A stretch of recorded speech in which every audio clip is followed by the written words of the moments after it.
Hoy hablar de los padres apostólicos nos referimos a aquellos que estuvieron cercanos a los apóstoles y prolongaron sus enseñanzas, siendo un puente entre la primera generación de discípulos y las comunidades que vendrían después.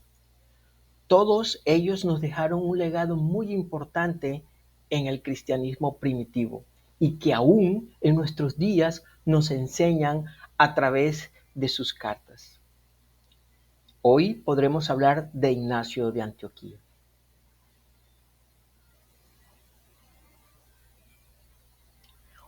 Hoy quiero presentarles a una de las figuras más significativas de la iglesia de los primeros siglos, Ignacio de Antioquía.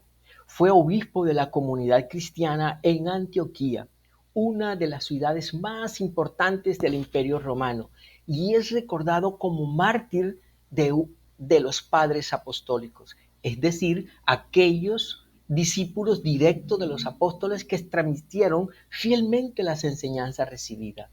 En este caso, eh, tenemos registro por parte de Orígenes que nos indica que Ignacio tuvo contacto directo con el apóstol Juan y el apóstol Pedro.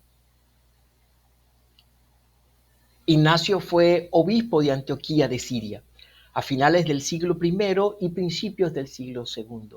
Su vida se desarrolló en un tiempo de persecución, cuando confesar la fe en Cristo podía costarle la libertad o la vida.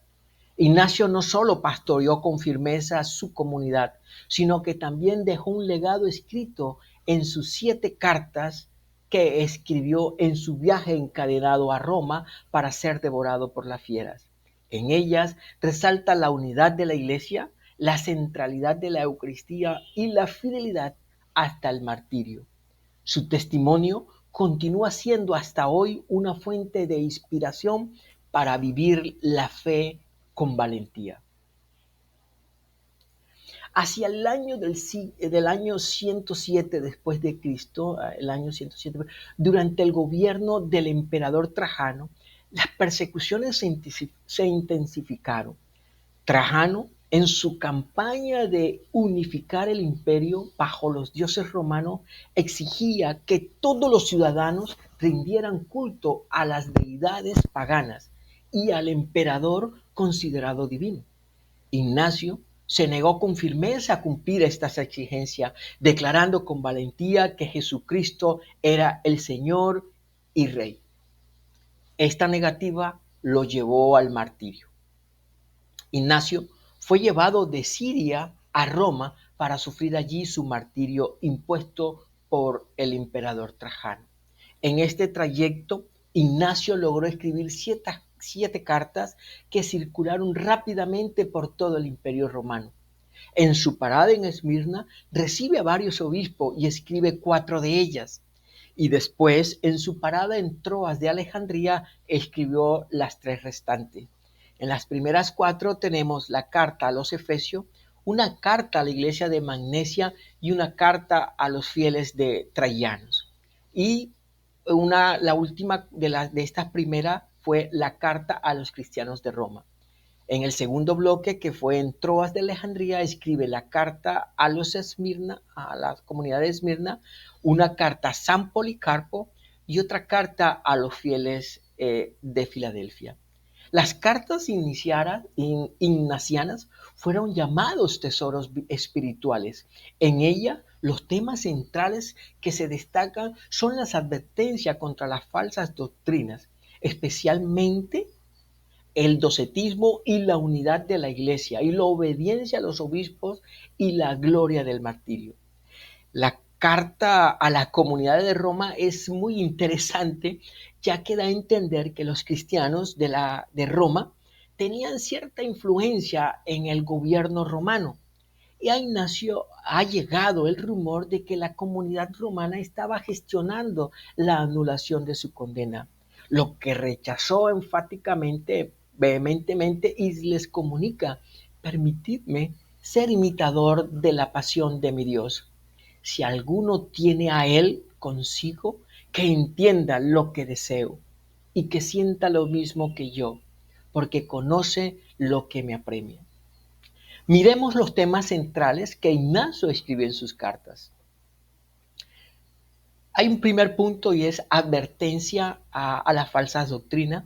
Nos habla también de la unidad de la iglesia, nos habla de la obediencia a los obispos y también nos habla de la gloria del martirio.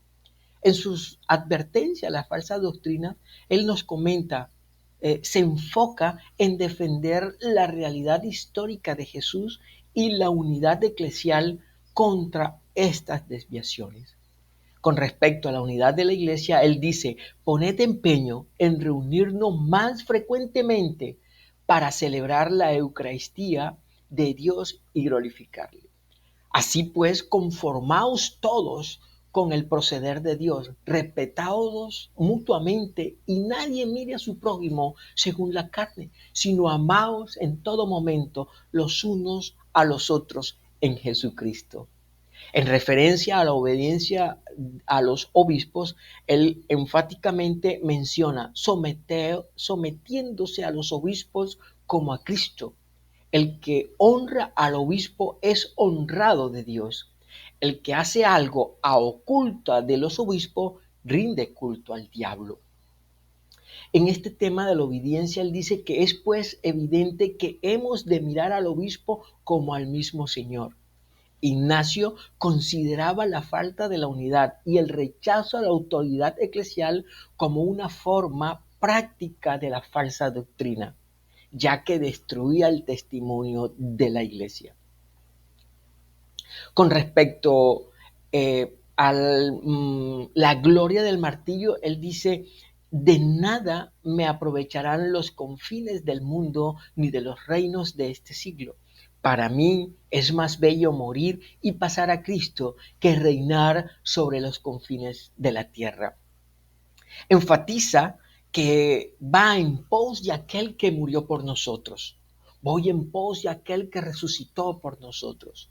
Él comenta, venga sobre mí fuego, la cruz, manadas de fieras, quebrantamiento de hueso, desconyuntamiento de los miembros, trituraciones de todo mi cuerpo, tortura atroces del diablo, solo con que pueda yo alcanzar a Cristo.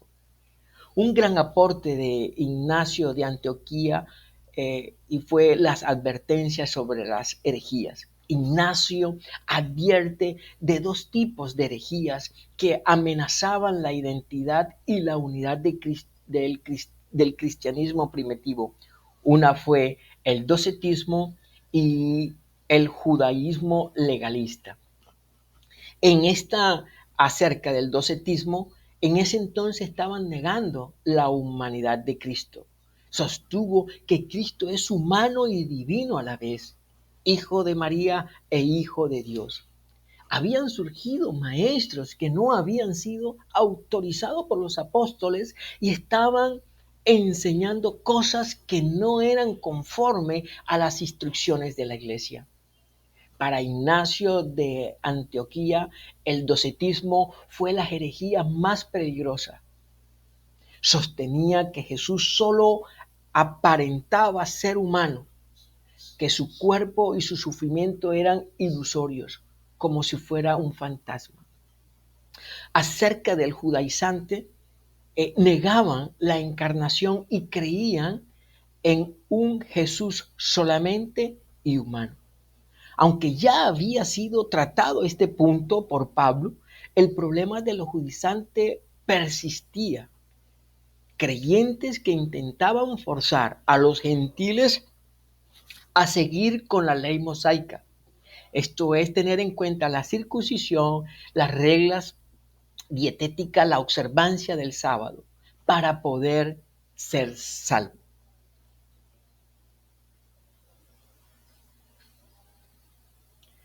Como conclusión, podríamos decir, la sangre de los mártires es semilla del cristianismo.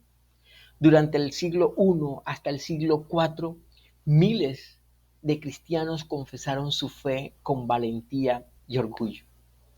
Actualmente puede considerarse a Ignacio de Antioquía como una figura fundamental e influencer en la historia de la fe cristiana, destacando por su compromiso radical.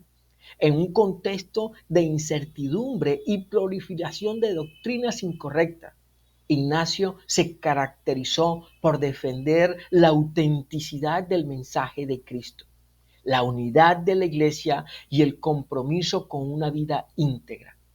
Su legado trasciende lo histórico, constituyéndose como una referencia práctica para quienes buscan el vivir una fe genuina y coherente en tiempos complejos. Demos pues gracias al Dios Altísimo por este legado que estos grandes hombres dejaron para nosotros que somos instrumentos de Dios.